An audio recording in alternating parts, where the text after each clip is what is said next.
go! Welcome to the official Guns Up Nation podcast, the premier voice for the fearless fans of Raiderland. He breaks. Oh, he's the one! Red Raider! Unbelievable! The Scarlet and Black are back on the Final Four Club, and they hail from Lubbock, Texas. Let's meet today's hosts. Hey, how's it going, everybody? I'm RC Maxfield alongside Tobias Bass for another installment of the Guns Up Nation podcast. Tobias Bass is down in H-Town. Another weather report, or what are we getting today, Tobias? No weather report, just, fantasy football. I'm in this group message right now, and people are just – it's some idiots in one of my fantasy leagues. A guy traded Michael Thomas for a ham sandwich, and somebody else traded Devontae Adams for a towel. So I'm not too happy right now. So I might ask for my money back, to be honest, because I don't want to be in their league anymore. Okay. I will give Tobias credit. He beat me twice this week. We played in the not in the KTXT, but the Guns Up Nation League. And then you beat me in that one. Then you beat me in our other league. That was embarrassing. I think more anything, I'm not even mad that you beat me. I'm really not, because everybody has a loss in that league. Yeah. What I'm more embarrassed about is my team, and I mean everybody on it, combined for one touchdown this week. I didn't have a touchdown from the quarterback position. I had one touchdown from the running back. I had no touchdowns from the wide receivers, no tight end touchdowns, nothing. That's why you won. Because you started Minshew against the Dolphins. That's a great play. It's not a bad start. It's a great play. No, that's not a bad start. Yeah, no, it's not. I would have figured he would have scored a touch. I would have assumed, because Dolphins defense, that's probably the best part of the team, but still it's the Dolphins. I would have assumed he would have played better. Well, at least got one. That's the thing. Not everybody can be as lucky as you, Tobias, and just happen to fall into the Josh Allen breakout. He was my breakout guy anyway this year. I was trying to draft him in every league that I could, and it's fortunate he's played some bad teams early, but he played the Rams this weekend. But he was my guy all year, so I thought that he would pop, and he has. Thankfully, I was able to get him. Yeah. No, I'm hoping that Stafford Galladay stack starts to pay off. They're about to have one of the easiest schedules in football, so hopefully that'll pay off. But nobody cares about our fantasy football teams, Tobias. Nah. You know how that is. On today's show, you already know what we're going to talk about, people. You already know what this whole podcast is dedicated to. We'll talk a little bit about Patrick Mahomes and what he did last night on Monday Night Football, but let's just get to it, Tobias. We need to get this out there. We need to start talking about this and start this conversation. Or as Charles Barkley says, there will be a dialogue. And that's exactly what we're going to have right now, is a dialogue. So obviously we know the circumstances that happened this weekend at Jones AT&T Stadium. Texas Tech welcomed in number 8 Texas, and I picked them to cover the spread to lose by 13. I don't think you picked them to lose by 19, 20, something like that, right? Yeah, I was always out the board. But there was nothing wrong with that at the time. They hadn't given us any indication that they were going to play good. So I'm not trying to hate on you. I was just trying to remember our predictions correctly. Yeah. Well, Texas Tech didn't do that. They came out, and I will go ahead and say it because no one else on Twitter will. They absolutely dominated the Longhorns for 54 to 55 minutes. I'll say it. They absolutely they looked like the number 8 team in the country and not the Longhorns, if you ask me. Now, the problem is I said 54, 55 minutes. The Longhorns were the better team for that 5-minute stretch, and 3 of them were the most important 3 minutes of the game. Now, Texas Tech fans obviously know what happened. The crazy part is, Tobias, if you look at this, they had held Texas. The Texas Tech defense had held Texas to only 3 points in the second half, or 10 points in the second half, I apologize, and 3 points in the fourth quarter up until that final 3 minutes, right? So the defense looked great in the second half. The problem is it all came apart when Coach Patterson, and he admitted he let everybody down in the sense where he moved into prevent defense, and that just it isn't going to work. But, Tobias, your initial thoughts before we get into a little bit more detail.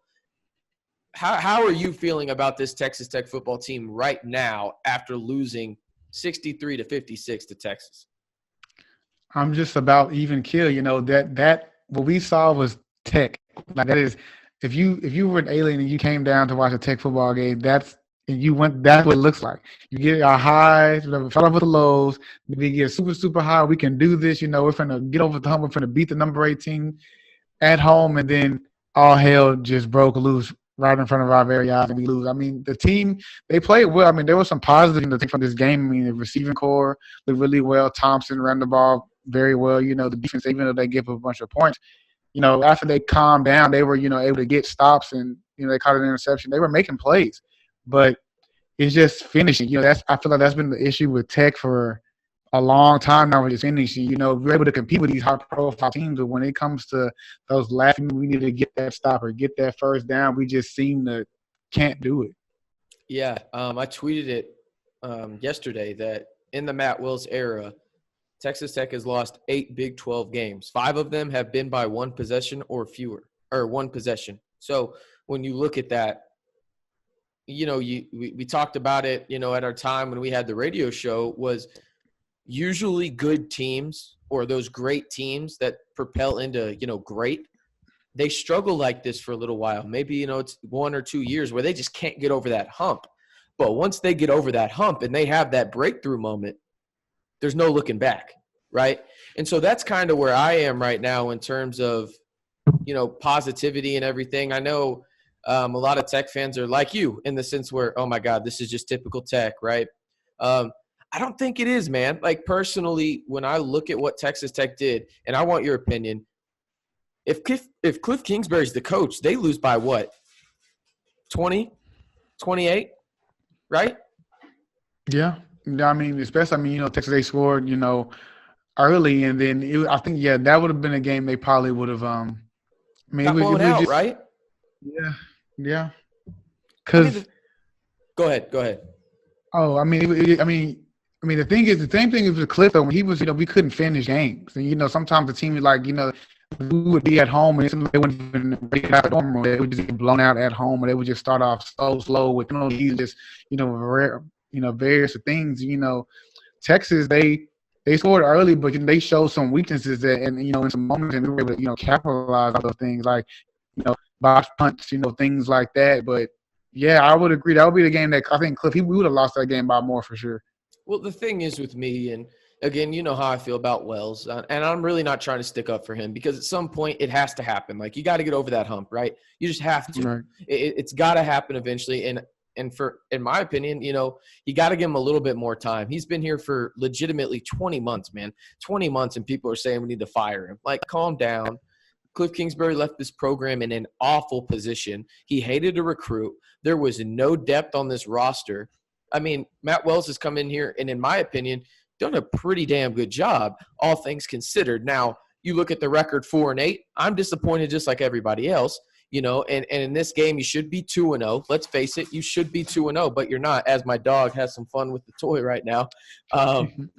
But you should be 2-0 right now, but you blew it. Simple and plain. There's no way around it. There's no excuse for that. I think the guy you have to blame is Keith Patterson, the defensive coordinator. He's even said that. You blame me. I put us in prevent. I took our foot off the gas. Okay, great. Now don't take it off ever again.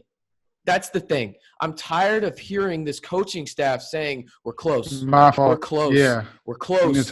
We just got to keep that foot on the gas. Well, then why the hell did you take it off? Like, this is your mantra, right? Like, we, us, our program, you don't hold back. You keep going. You keep going for that guy next to you. You keep coaching for those kids on the field, and they just didn't do that, right? At some point, you have to hold them accountable for that. And I think at this point, when you look at what Patterson has done, honestly, if you had to give me an award to a guy on this roster or this team before the final 3 minutes were completed, I am walking up to Keith Patterson and I'm just slapping him in the ass, man. I'm like, that's a hell of a job. You held Texas to 300 total yards in basically 57 minutes. That's unheard of in the Big 12, especially with the Texas Tech defense, right? So that's one thing that I was really impressed with, but it just went to complete crap right after that. And that's the thing. You cannot take your foot off of the gas in the Big 12. You cannot do it. There's too many good offenses in this league. I mean, a perfect example, Oklahoma, K-State. Congratulations, Wildcats. You got an upset of the year in Norman. Texas Tech should have had one too. Honestly, the two teams that should have gone to the college football playoff this year in the Big 12, they should have lost last weekend. But Texas Tech, they took their foot off the gas, and if that continues to happen, I will jump on this bandwagon that people are saying about this program where it's just, this is typical Tech like you're saying, but at the same time where they're saying, we got to question Wells. I think it's ludicrous right now to question Matt Wells. I really do, because if you put Cliff Kingsbury last year in that program, okay, they probably go 4-8, but they get blown out in 4 of those losses, right? They don't compete with Baylor and Waco. They just don't. Right. But I think things are slowly starting to turn, but I got to see them get over that hump, like you're saying, because eventually it's just, okay, you're just like Cliff Kingsbury in the sense of you can't take us over the hump. We got to find a guy to do it. No, I agree. Like I tweeted about it. I was just like, I feel like being a Tech fan sometimes, a Tech football fan is like the definition of insanity. We just keep doing the same thing over and over and over again. You expect a different result. It's just like you said, I'm getting tired of hearing we got to stop taking off the gas. Like, we've been hearing that for how long now? Like, stop doing it, damn it. Like, you know what I'm saying? Stop tricking me. Stop taking your foot off the gas. But that was a game that was just it was winnable. It was right that there. Was yours. It was very winnable. That was your game. We lost the game. Like, we lost it at anything. You just stupid things like that. Then the biggest thing for me was just moment killer. We get the onside kick. No one saw it coming. That wasn't even – don't even do things like that. You know what I mean? We don't That's not Tech stuff. We get the onside kick, next play interception. Yeah. All the momentum, everyone's excited. It's like, we've got one guy for going right back on the field because whatever. Then another momentum killer. Bowman throws another interception. I know you want to take a shot early, but fine. I know there was someone coming across the middle for just take the dump off or throw it out of bounds. Anything. It was rigged. Throw a pick. Yeah, don't throw a pick because that just ruins everything. And now it's just kind of like, here we go again. You're playing the 8th best team in the country. When you give them opportunities like that, they're gonna win. And you see the reason why we lost. Yeah, no, I mean, the thing is, I know a lot of people are giving Alan Bowman crap, and rightfully so, and to some extent. But I thought he played really well outside of I keep saying, 3 or 4 throws. I go back and watch the game. It's probably 4 or 5, but I really think the ones that people are saying that Bowman didn't play well, and he made these throws. I can't take it away from him. He made them, right? Were the ones that you talked about. Those things absolutely ruined the game. I'll tell you right now, if Texas Tech goes down and they score off of that onside kick that you're talking about, or the blocked punt where he threw an interception right there, that ball game's over. I don't care if they're up 15. Yeah. The momentum's done, and Texas is deflated because Tech threw everything at them. The reason that they weren't deflated was because, okay, first of all, super talented team. I know people don't want to admit it, but Texas is – I think they're a good team. They played bad, and Texas Tech played good on Saturday. Simple and plain. That's really what happened. And Texas Tech took advantage of a lot of key opportunities outside of the 2 that you talked about. But really for me, when I look at it, I thought Alan Bowman played all right. Now that those momentum killers have to change, man. And I don't know about you, but when you watch Alan Bowman throw, does it just like hurt your arm? Sometimes when he doesn't he does throw a little awkward. The thing with me is like some of those throws he wasn't even close. They weren't even close. I'm like, dude, did you not see the defender? 1, then 2, I don't think he has a noodle for an arm. I think he can put a little bit more. And then, like I said, he just wasn't close. He's underthrowing, receiving about 5-6 yards. I'm like, there's nothing he can do. And we have, although I think it's an underrated group, we do have talented receivers. I think we have 3 of them that are pretty good. They're pretty good. I would go ahead and argue this is the best wide receiving core that they've had in 5-6 years. Probably so.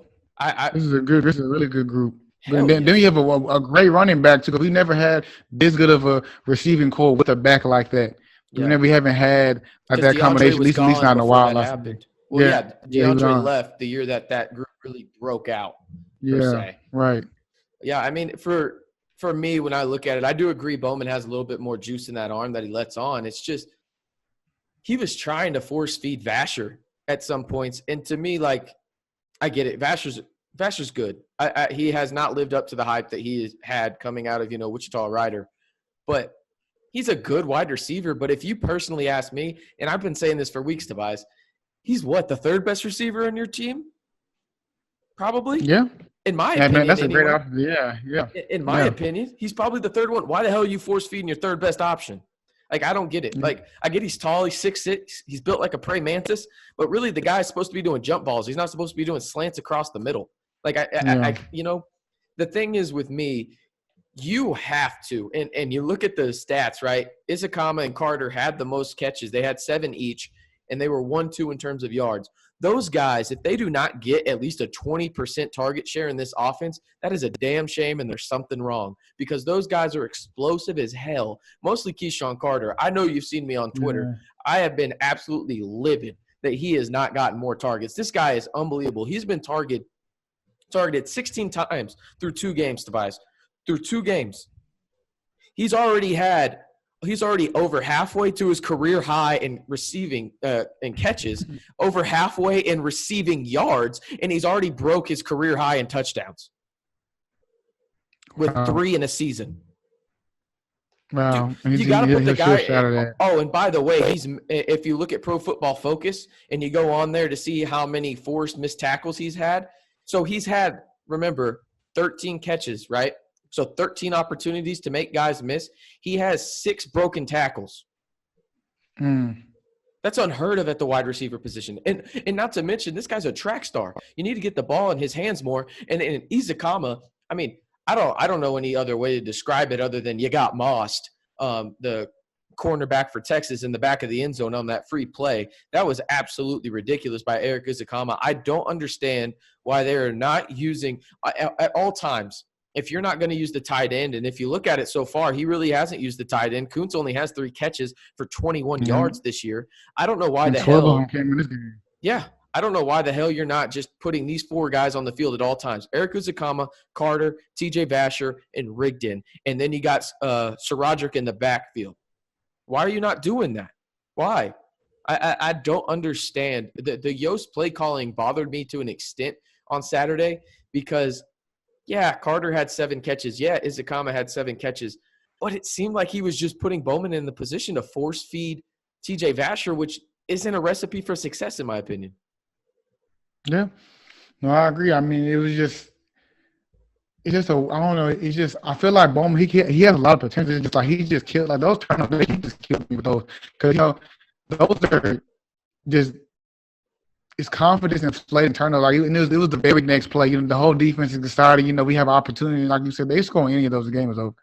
And he just killed us with those things. Like you said, he shouldn't be forcing Vasher. I feel like Carter and EZ are always open. I feel like anybody you're gonna force feed the ball to is them. Because I mean, then Vasher they know, and then Texas they have a good secondary. They know. When you're throwing the ball deep like that, they know where the ball is going. They have a good secondary. And, when you force feed them, and especially when he wasn't – like the thing is, he wasn't even getting the ball close, like I said before, and that was just killing us. Yeah. No, I think one group that has not gotten enough attention on the Texas Tech offense this week is the offensive line. You lose your left tackle and your left guard. I mean, your center as well. And Deaton, he went out. And you had guys come in like Farah who played significant snaps. And Tobias, what about if I told you that the Texas Longhorns had no sacks of Bowman and no QB hurries on the day? I mean, remember we talked about this before. Against the first game, they only had 2 sacks, and that was against, I believe, UTEP. True. They only had 2 sacks. Now, when we talked about this, I was saying that I feel like he's going to have time. That other defensive end, I think number 45, I can't remember what number he is, he was kind of getting to Bowman a little bit, but for the most part, I was like, he's going to have time. It's all if he's going to make accurate and right decisions. But like you said, he had time for the most part. They're not a great – their strength, the defense is in the back line. It's not down low. A bunch of those guys are young anyway.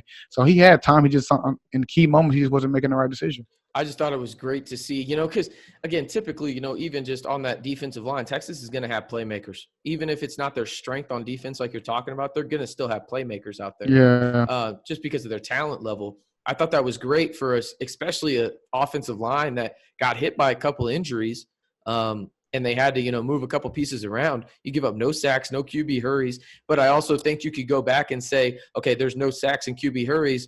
those 3 interceptions from Bowman shouldn't be happening then because he had plenty of time. It was just, bad decision making.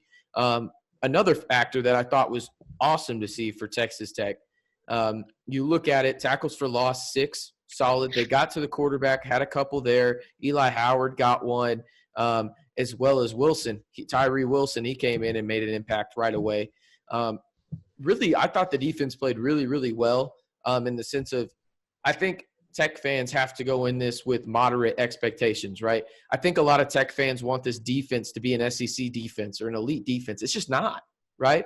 Like, this defense played really, really well for 54 to 55 minutes today. And those 5 minutes, they looked like garbage, and their coach didn't put them in good position. And, sometimes, players are supposed to, be better than their coaches. Sometimes you can't you can't outplay coaching sometimes. It just happens, right? And so I thought the Tech defense is getting a little bit of a bad rap. Yeah, they gave up 63 points, but you look at it, they held Texas up until the final 3 minutes to 10 points in the second half. You'll take that every day of the week. I mean, some of it's not in their fault. Like I said, he's throwing interceptions, and they're getting the ball on the 40, 50-yard line every time. You're putting them in the bad spot. Like that's just it just sucks. Especially like when we have the ball in our hands. The play call, I think some of those times, especially after the first time, maybe you run the ball, maybe do like a little draw, anything, just something quick to get the ball. I would have rather seen the tunnel screen for that. You know how I feel about those. Yeah. But I would have rather seen that, especially if he's going to throw 2 interceptions. Then they were getting pretty decent returns off of most of them. So you're just putting the defense in a bad spot. Yeah, I mean, 300 total yards before the final 3 minutes. If you would have told me that Texas Tech would have held Texas to 300 yards of total offense with 3 minutes to go in the fourth quarter, I would have assumed that Tech would have scored 0 points and they were just running the football and the clock out, or that Texas Tech just had a lights-out day on all aspects of it, which they kind of did in a way other than a couple of turnovers. And, you look at it, I think Texas Tech is in a good spot. So before we talk about our expectations moving forward, Tobias, we do need to bring up this. Our buddies at Two Docs. I went to Two Docs this last weekend. I was in Lubbock.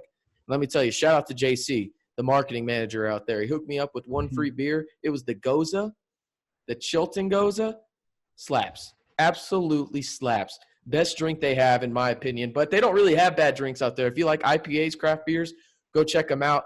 Our buddies at Two Docs, they have great beer, live music, cool place to watch sports. Got 2 big screens outside. They can social distance outside as well.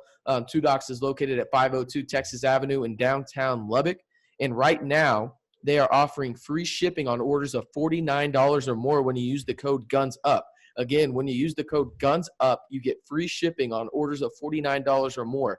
Go see our friends down at Two Docs and support local business out in the 806, and be sure to tell them that Guns Up Nation sent you. You can go on their website as well, twodocsbrewing.com. Again, that's twodocsbrewing.com.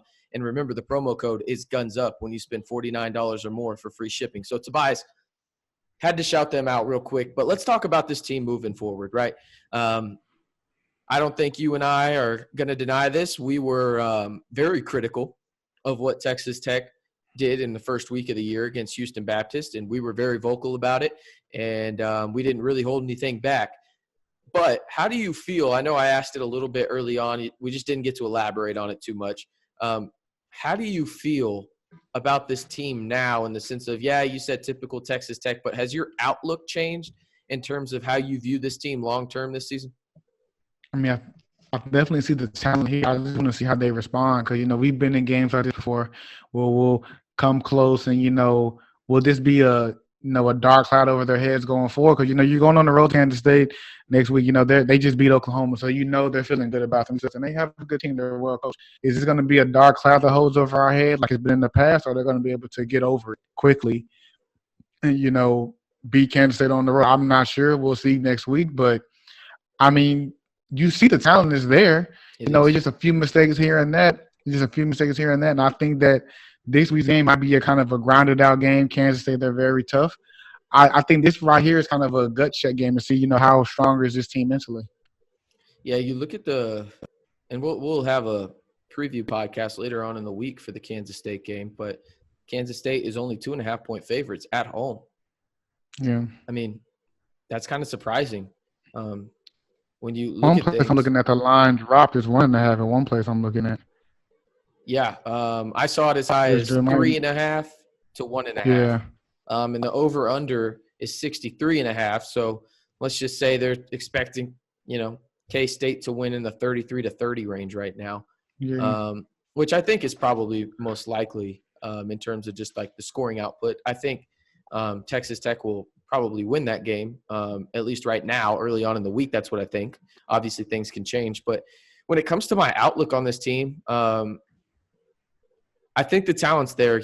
I've been saying this for months now, that this team is super talented. It's just, can they put it together, right?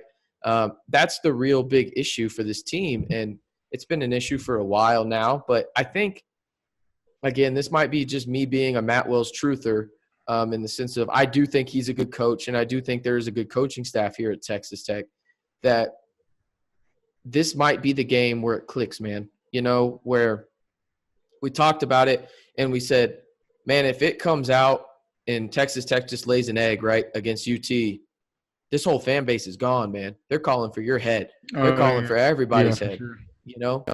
And to come out the way and respond like that, I think it says first off something about the players, first and foremost, because the players should get a lot of the credit. But secondly, the coaching staff, man.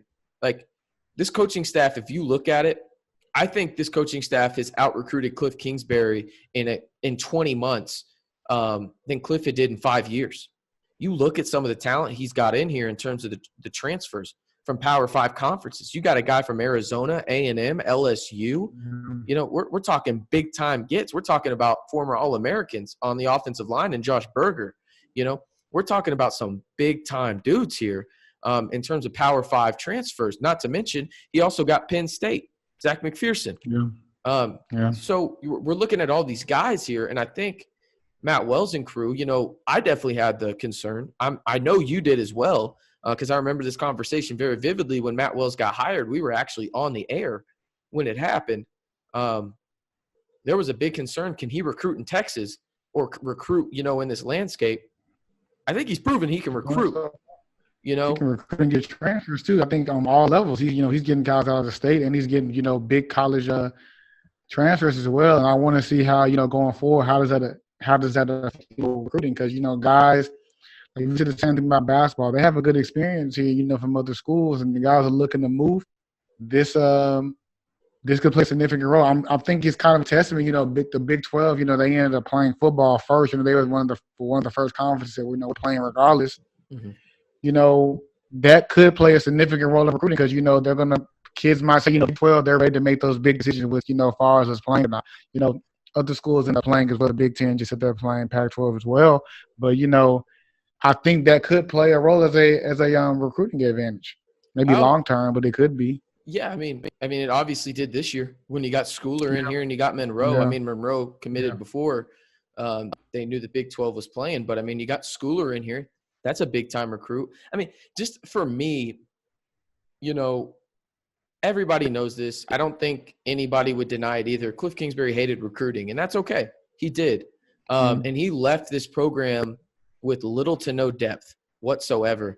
But you look at the way that Coach Wells and crew are going about it in terms of the recruiting process, I think they're doing it perfectly. So you get 25 scholarships, right? Every year, every class. Right. That's what you get. I think that Coach Wells is doing this the right way. What you do, right, in recruiting, at least that's what he did this past year, I thought was absolutely perfect, right? You go in there and you get a lot of guys that are high upside projects on the high school side, right? You got a couple guys like Polk that could make an immediate impact if the wide receiver core wasn't so deep. But you get guys that have a lot of high upside potential that you can redshirt or get them going in practice, right? And then you go get transfers out there in the grad transfer variety. We didn't even mention Boyer Randall when we were talking about transfers. So you got him. You go to the JUCO ranks and you get guys that you can plug in right away. And worst case scenario, if they don't live up to their potential that they had going to their former Power 5, you have depth. And that's something that Texas Tech hasn't had in a long time, is meaningful depth. I remember the days where Justice Nelson, was getting mossed by Doxson from TCU for 230 yards. Yeah. I remember those days. Well, I kept asking myself, why is he out there? Because they didn't have another serviceable corner to put out there, right? That's different this year. Okay, so I don't think that by any means is this defense great. Absolutely not. And if anybody tells you that, you probably should stop listening. But the thing is, they do have depth, and depth is a big thing in the Big 12 because a lot of teams don't have depth. And now Coach Wells and crew have accumulated some of that depth. They're still building upon it. But once they start getting their guys in here all the time, right, you got to give this a process of about 4 years where you get your guys in here and they're old enough to make an impact.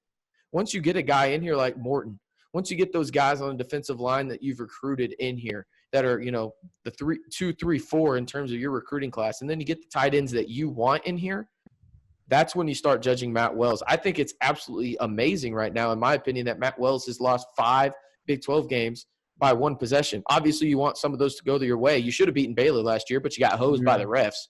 And then you should have beaten Texas. Kansas. Yeah, Kansas. well, let's not even talk about Kansas. That one hurts too much. But this Texas one too, I mean, I don't see how you blame Wells. If you blame anybody, it's on Patterson, and he's taking credit for that, right? So, I mean, for me, the outlook on this program is a lot brighter. I'm encouraged, I should say, than I was 2 weeks ago because, let's be honest, if Texas Tech would have came out and laid a dud against Texas, this whole fan base, again, would have been calling for Coach Wells' head, would have been saying, I'm not coming to watch these games. What are we doing? Why didn't we hire Dana Holgerson? Why is Mike Leach still not here? Oh, all this stuff, right? Like, Matt Wells, I think, is the guy, and I think he's the right guy to have here. It's just going to take some time, and we have to be patient because we have to remember how bare the cupboard was when Cliff Kingsbury left. Yeah, like you said, there were options at the time, but I agree. I do think Wells is a guy, but you have to be patient. To be honest, I get what they're saying, but I don't really know what the rush is for. We haven't been good in a while, so it takes time. We brought home, the Texas Tech sweetheart. We brought him back. Cliff Kingsbury, I think he underperformed, and he's not here anymore. So you're gonna have to take time. Well, Coach Wells, this is his second season. He hasn't been here that long. You have to give him 20 time months. To let him get his let him get his class, and he's still not even playing with his full roster of guys yet, and he still has guys he has to go get. And like you said, now this is not a knock at Cliff, but as a head coach, you have to love recruiting. You talk to head coaches, regardless of sport, recruiting is a big, that's a big part of their life. Them as a coach, you have to recruit. That's just part of it. Guys leave every single year for a variety of reasons. You have to recruit. So if you don't love recruiting, college it shouldn't be your move. And you see that Coach Wells, he likes to recruit, and he looks to be a pretty decent closer when it comes to getting guys. So Tech may need to be a little bit more realistic and just patient. We haven't been good in a very long time, and Rome wasn't built overnight. So let's take some time. So I got curious, that ESPN, giving you a chance to win in terms, you know what I'm talking about, right? Yeah. I forget the name of it. The the matchup predictor, the football power index. How many games do you think Texas Tech is favored in the next 8 on that power index? 2 to 3. No. Is it less? Yeah, it's 1. Against who? Kansas? At home. That's it. Wow. I'll tell you this right now. This might be bold. This might be bold, man. I said that Tech would go 4-6. I don't see Tech going 4-6. I think they're going to go better. Let's run through the schedule real quick, okay? From today, they're 1-1, right? They play Kansas State. Mm-hmm. Win or loss? Mm-hmm. You say win? I think they're going to lose that game. Okay, so they're 1-2 at Iowa State. I think loss. They lose. We don't play well up there. Okay, so you have them at 1-3 out the jump. Mm-hmm. Okay, I got them at 2-2. I think they beat the Wildcats. Okay. Let's see here. Trying to get my computer to load. I apologize. Next. They play Oklahoma. West Virginia. West Virginia is after. Okay, there we go. We got West Virginia then. Okay, so West Virginia's next. Win or loss? They can be West Virginia. At home too. It's at home. So okay. So you got them at 2-3. I got them at 3-2. Oklahoma comes in here. I said at the beginning of the year they beat Texas or Oklahoma, but they blew their chance at it. So I got them at 3-3. Yeah, I don't think they beat Oklahoma. I don't. Okay. I think they're gonna have a bad taste in their mouth. I agree. I don't think Oklahoma loses for the rest of the year, if I'm being honest. Yeah, I agree. Okay, so I got them at 3-3. You got them at 2-4 at this point. At TCU. That's At TCU. I say it's a win. I'll go about to say, I'll go win too. I'll go win. Okay, so I got them at, what is this, 4-3 now? You got them at 3-4? Yeah. At home against Baylor. I think that's a win. Yeah. So I got them at 5-3. You got them at 4-4 now, right? Yeah. At Oklahoma State, loss. Yeah, lose that game. Okay, so I agree. You got them at 5-4. I do, and then you got them at 4-5, and then they're at home against Kansas. I think that's a win. They beat Kansas. Okay, so they're probably going to go 5-5 because we're both going to be wrong, and it's going to be in the middle. Yeah, it'll be 5-5. There we go. Yeah. Okay, well, I'm glad we settled that. So there we go. I mean, I don't want to overhype what happened against Texas because you're right. Texas Tech has done this previously where they show up great against games where they shouldn't compete in, and then the next week they get trounced. And I don't mean just, beat. They get legitimately trounced where they don't even compete. We've seen it before. But I think that was under Coach Wells, or that hasn't been under Coach Wells. I think this really is going to change. But I will say this. I could be absolutely wrong, but this K-State game is arguably one of the biggest in Coach Wells' career so far, just because if you win this game, that tide changes, man. That way of thinking changes. Yeah, no, I mean, like I said before, we've seen it where they'll lose a close game like this and they get rolled the very next game because it's like they got up for the Texas game. You know what I mean? They go back and get smacked on the road. It would be easy for the teams to do that. But I think this game is a gut check in this, a mental toughness game to see how tough, is this team. Because, Kansas, they have a good team, but that's a team you can go up there and beat. You can beat that team. You play good like that against Texas, you can definitely go up there and beat them. So I want to see how mentally, strong this team. Because we've had, we've questioned Texas, mental toughness before in the last couple of years. So I want to see maybe is this the year where they're a lot more mentally tough. Yeah, I hope so. If anything from week 1 to week 2 for Texas Tech is any indication, they're a little bit more tough because a lot of Tech teams in previous years they would have just laid down and quit for the rest of the year. Simple and plain. But yeah. Texas Tech loses a heartbreaker, arguably one of the top 5 worst losses in terms of heartbreak that I've had. It's never going to pass the TCU one. Simple and plain. That tip ball, God loved purple that day. That's all I got to say, I guess. But he's Tobias Bass. You got anything else, man? Oh, basically, our soccer girls, they play October 2nd on ESPN Plus, I believe. Yeah.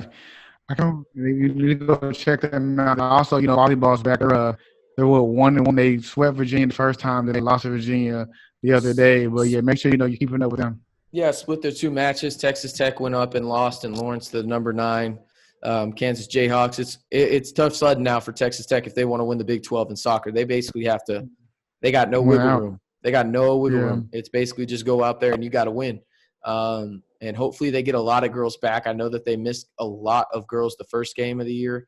Second game, they got a couple of them back, but not all of them. So hopefully they can get those back. And then Coach Tony Greystone, I think this might be the year just watching them. I don't know if you got to watch them at all, Tobias. It was on ESPN Plus as well.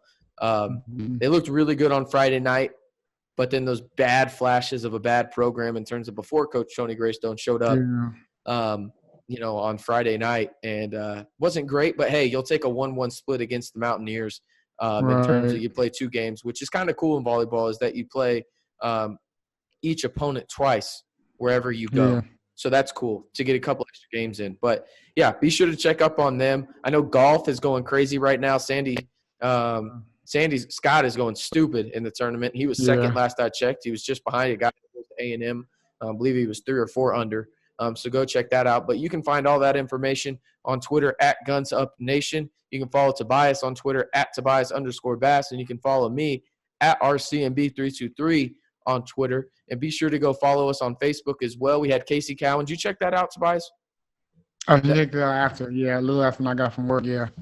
You could hear Haley and her friends yelling in the living room. I apologize for that audio, but hey, I mean, it was better than what Casey was doing. He was in a truck with a bunch of drunk idiots with the cowboy hat. Yeah. By the way, one question before you say anything on that. Do you think I could pull that hat off that he was wearing?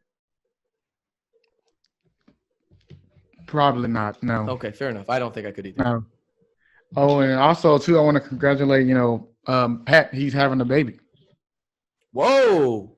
Yeah, he's having a child. His girlfriend just posted it like a few minutes ago that they're having their first child. Wow. He's not just going to be the daddy of the NFL anymore, huh? Yeah.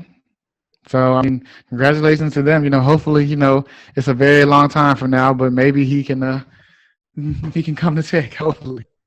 How are they going to afford that kid, though?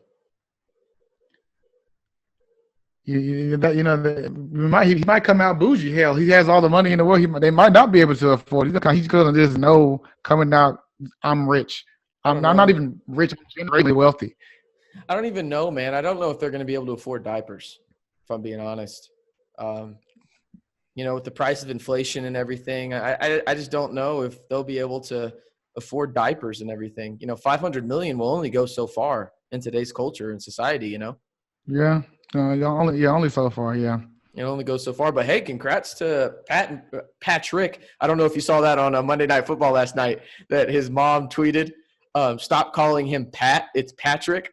Yeah, I seen that, yeah. I almost called him Pat right there. But, no, congratulations to Patrick and his girlfriend. And this is the last thing. The current dates for the Big East, Big 12 battle in college basketball, yes. St. John's will play at Tech or wherever they're going to be. Sure. December 3rd. Yeah, it's going to probably be in the bubble in Orlando. Yeah, probably so, yeah. Yeah, so first of all, congratulations to Patrick and Brittany. And then Texas Tech basketball slowly starting to ramp up. It's going to be a lot of fun. Right. Again, he's Tobias Bass. You can follow him at Tobias_Bass on Twitter. And you can follow me, RC Maxfield, at RCMB323 on Twitter. And then be sure to go follow at Guns Up Nation on Facebook, Instagram, and Twitter. We'll be back later in the week to preview Texas Tech heading up to the Little Apple up in Kansas to face off against the Wildcats of Kansas State. But again, for Tobias Bass, I'm RC Maxfield. Be kind to others, wear a mask, and we'll check y'all next time, guys. Thanks for listening to the Guns Up Nation podcast. The opinions expressed in this podcast are those of the podcast hosts and do not reflect the opinions of Texas Tech University or its affiliates. Visit our website at gunsupnation.com for more Texas Tech news. Thanks again, and Guns Up.